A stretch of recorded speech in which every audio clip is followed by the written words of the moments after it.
reflection for Wednesday the 28th.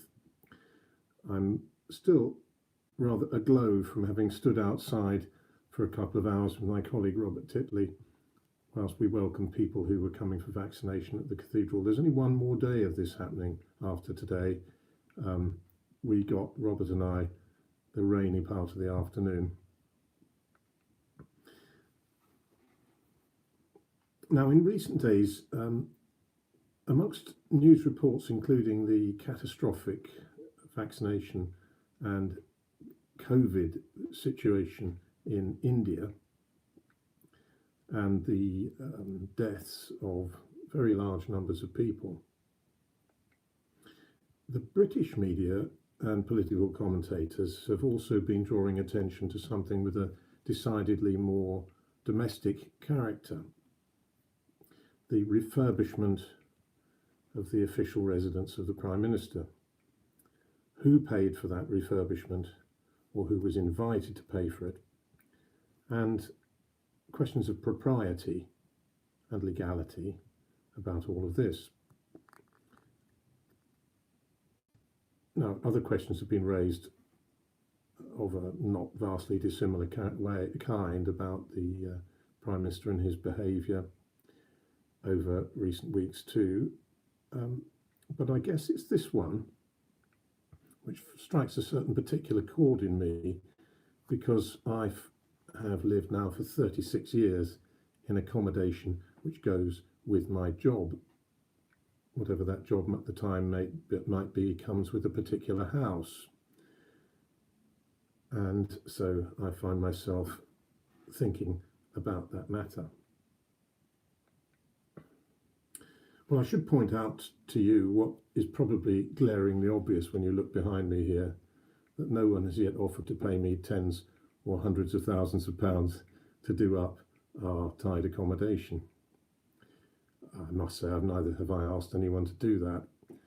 And I well remember the time when one of our parish's church councils volunteered to send us working parties to decorate rooms in our vicarage, I think it was at the time. And the rapidity with which my wife Caroline scotched that idea.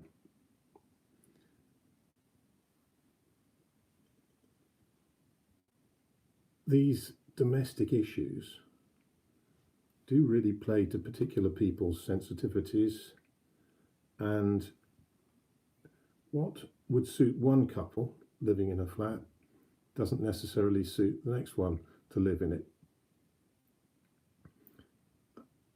Now, I don't see our present Prime Minister as a natural DIYer.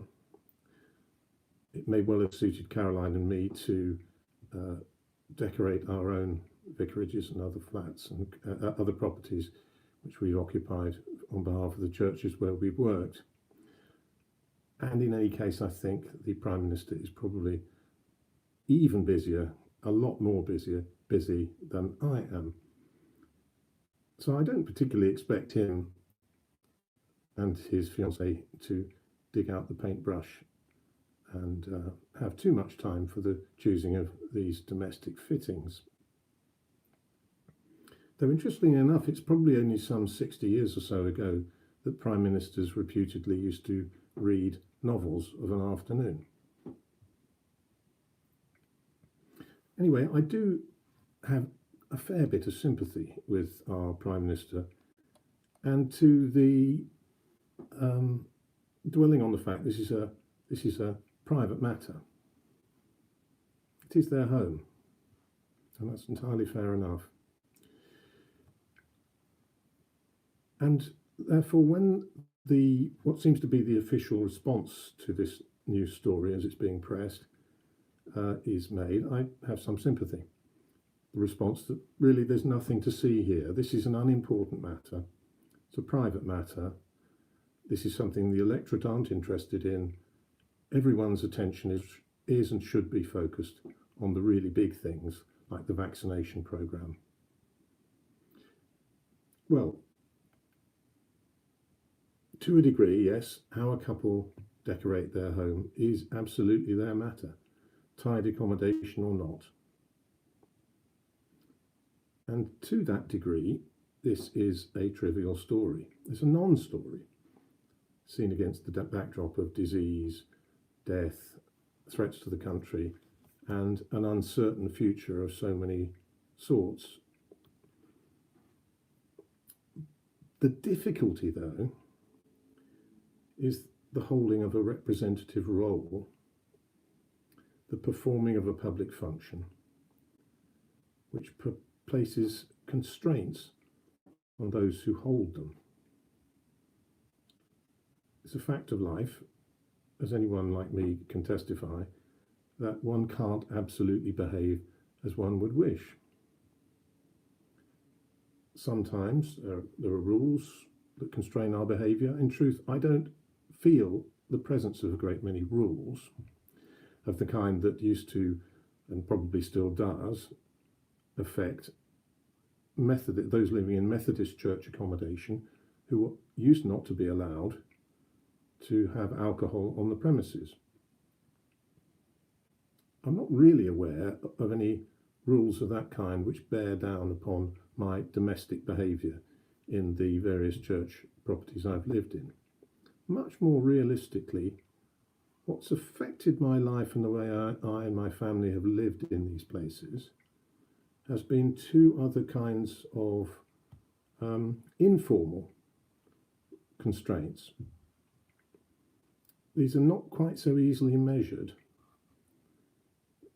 And those are, you might call, the audiences. On the one hand, the in-house audience, in my case, of course, and that's an audience which I know a fair bit about. I know quite a bit about their views. I'm interacting with them on a regular basis. And I have a feeling you'd lost me completely there for a moment, and I do apologise. I think my Wi-Fi dropped out. I'm sorry, I don't know at what point that happened. But I was just talking about the informal and the formal restraints upon the behaviour of people living in public accommodation, publicly provided accommodation. The internal audience can be quite a forgiving one. It's one that I know. Much more realistic and practical constraint on me is imposed by those who are outside the church loop.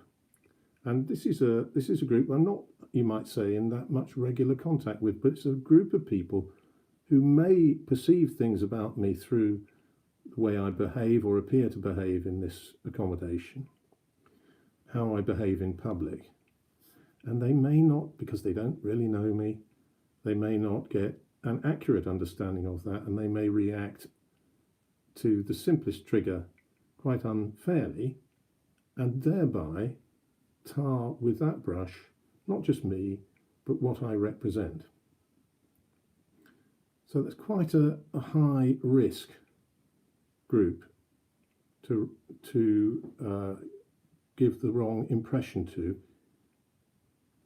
even if I haven't actually done anything wrong or foolish in my own eyes.